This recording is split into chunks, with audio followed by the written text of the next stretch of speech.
Right now, we're very, very lucky to have gotten on the show Mr. Michael Garcar from Walsh University in the great state of Ohio. Michael, how are you tonight?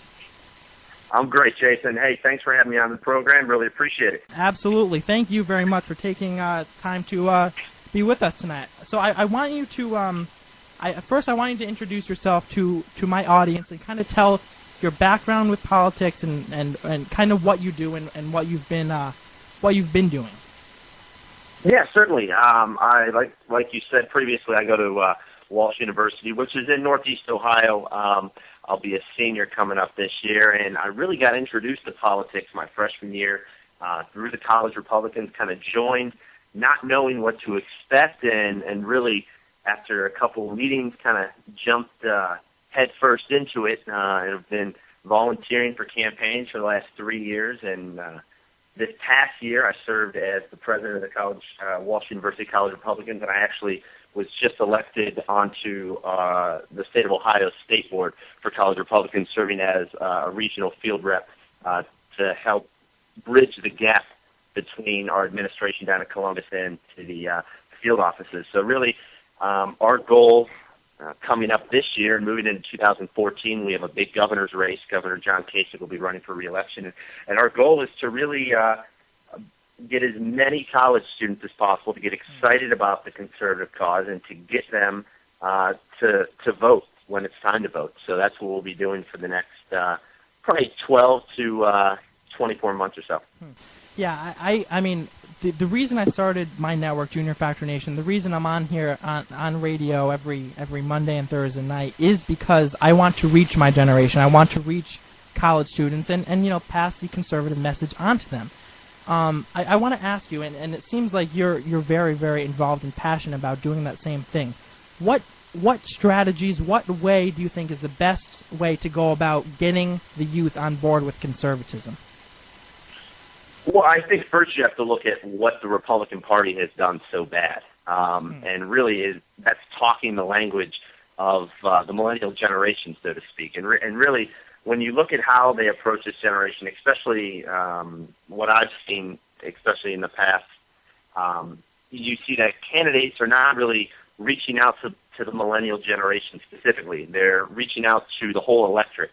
And what we're seeing is that millennials are not the same as the rest of the electorate, and they don't really comprehend that political message the same. So you take an issue such as unemployment or the economy, and Barack Obama was able to really misconstrue some facts to say that, hey, look, we've had 30 straight months of job growth. GM is alive, Osama bin Laden is dead, and millennials are looking at that saying, this is great, this is great. Mm-hmm. And then on the other hand, they have, Mitt Romney, who was really trying to portray that in order to get the economy to grow, we would have to cut tax breaks for these top earners. And millennials, are looking at this double-sided argument and saying, well, who's right? And they're looking at Barack Obama and they're saying, well, he's the president. He did this. This growth happened under his watch. So, obviously we should reelect him. And knowing that these millennials are really uneducated politically, it's an easy sell. So really what the Republican Party has to do is sit down, go through the various social media outlets, and really fine-tune their argument and simplify it so that millennials can understand it and start to gravitate to it. From what I've experienced, I've gone up through middle school and high school, and now I'm going to be entering my sophomore year in college. And from what I've experienced, the vast majority of these students are very, very left-wing. Conservatism is kind of a foreign ideology to them. I want to ask you, why do you think this is the case? Why do you think that the vast majority of the youth tends to be more left-leaning than right? Well, I think it starts in the way that millennials were raised. I mean, growing up as a kid, we played in t-ball games where we didn't keep score because we were afraid we were going to hurt someone's feelings. Yeah. We went to a public school system where we were forced to really conform to standards that are set by society. You have to get a certain grade in order to move on. And really, you take tests where you just simply regurgitate information. You're not really taught to think for yourself. So when you go on to college, and this generation, more than any other generation in the past, is going on to post-secondary education. When you get there, and you're on your own for the most part, you don't have any parents guiding you at all. You sit in a classroom, and you have a professor who, chances are, has a PhD and is considered to be well-versed in whatever field that he's studying, and he or she is telling you to believe this. And because you don't have that previous knowledge behind the issue or whatever they're teaching, you believe it. And this really starts the trend for why colleges and universities are spewing this liberal propaganda, and why the Republican Party is having such a hard time courting these voters, when not only when they're in college, but when they get out of college. Yeah, I think that one of the big problems that we're facing, that us conservatives have to tackle, is political indoctrination in the classroom. I don't think that's the entire reason why a majority of these students are leaning left as opposed to right, but I do think that's one of the bigger reasons. You know, the teachers are in the classroom. They're using the class and their teaching authority to promote their political agendas, which more times than not is left-wing, not right-wing. I want to ask you this. If you are a conservative sitting in a classroom, and you hear your liberal teacher spewing out all this liberal agenda, all these liberal ideologies and what have you, what advice would you give to that conservative student sitting in the classroom, and how do you think they should respond and react to this? Well, I think the first thing you can do is, and I've experienced myself, not so much on a wider scale. I go to a Catholic university, so for the most part, I'd say half of the professors are actually conservative, which is nice. You don't get this really liberal ideology. But if you go to a large state school, the majority of professors are going to be of the liberal ideology. I think the first thing is to just know what you're talking about. Clearly no one wants to disrespect a professor or someone that's older than them. Right. And, I think the first step is just to ask questions and kind of delve deeper. I did it once. A certain example happened to me last year in a class of mine, and the first thing I was doing was asking questions and trying to get that professor to kind of expand upon that idea, right. To see what they really believe and what they're trying to get across. And then, I think the next best option is to go to outside organizations such as College Republicans, which are on many campuses across the country. There's another foundation, Young America's Foundation, and they specialize in this type of thing. If you have some professor that is saying stuff that is socialist, that is communist, whatever, you can go to them. You can go to this organization, and they will try to help you, either by contacting the university, making that statement public, or even filing lawsuits as they have in the past. But I think the biggest thing is to not be silent. Just don't let it go over your head and say, well, no one's picking up on that. Because the vast majority of those students are going to pick up on that, and they're going to think it's true.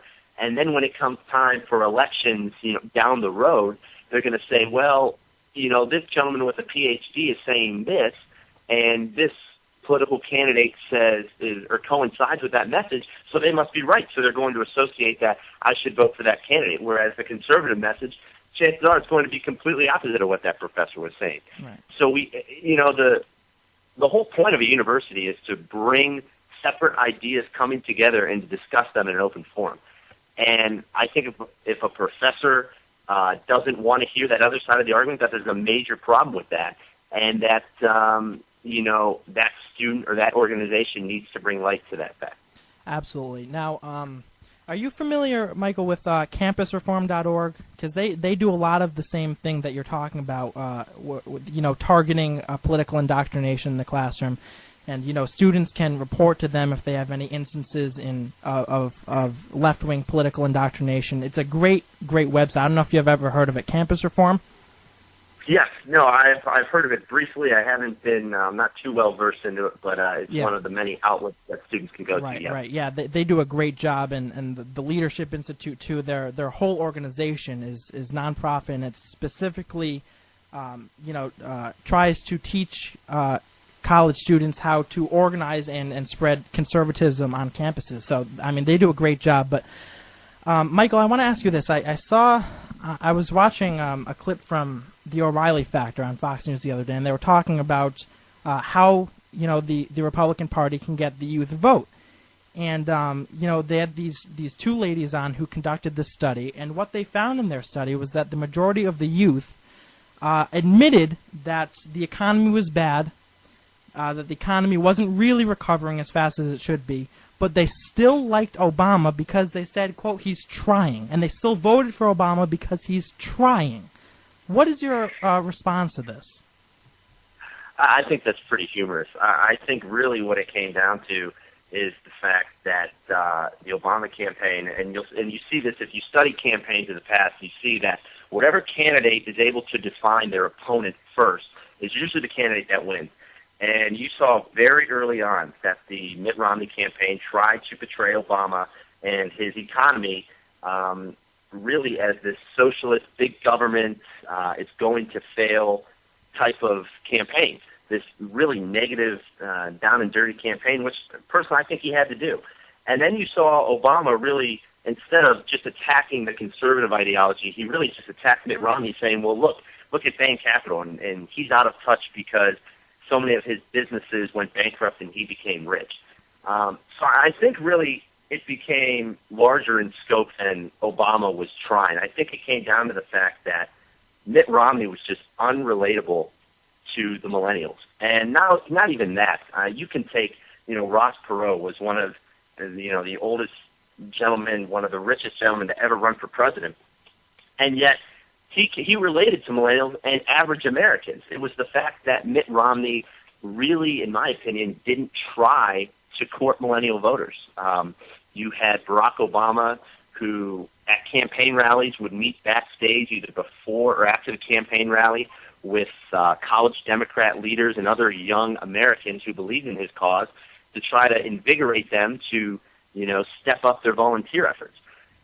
Really, from the Republican standpoint, you were lucky if Mitt Romney even came on a college campus. And that's what we found. We had Paul Ryan come to our campus, and it was one of those things where he came, spoke for 35 minutes, and then was on a plane an hour and a half later to some other state. And I understand that these individuals have very busy schedules, but at the same time, if you're trying to reach a demographic where you have failed in the past, where the margin of victory for Democrats in this generation is almost 2-1, you have to do something different. You have to take the time to appeal to them. And the Republican Party just isn't, plain and simple. You saw the GOP and the College Republican National Committee recently come out with reports saying what they have to do in the near future, and messaging was an important part of that. But really, until we see that into practice, I'm going to be a little skeptical on how they're going to go about doing that. Right. Michael, we have unfortunately, we're running out of time. We only have about 1 minute left. Is there any last